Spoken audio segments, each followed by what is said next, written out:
إبراهيم عبد الجواد يوجه صدمة جديدة إلى جمهور القلعة البيضاء. الإعلامي الزملكاوي إبراهيم عبد الجواد وخلال تصريحاته الأخيرة قام بتوجيه صدمة كبيرة إلى جمهور نادي الزمالك بشأن الفريق الأول لكرة القدم بالنادي.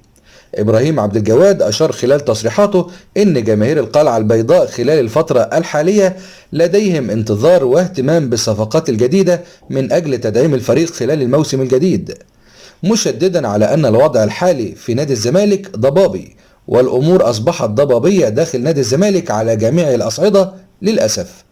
وأكد أيضا في تصريحاته أن نادي الزمالك يحاول خلال الفترة الحالية دفع الغرامات المتراكمة عليه من قبل الاتحاد الدولي لكرة القدم.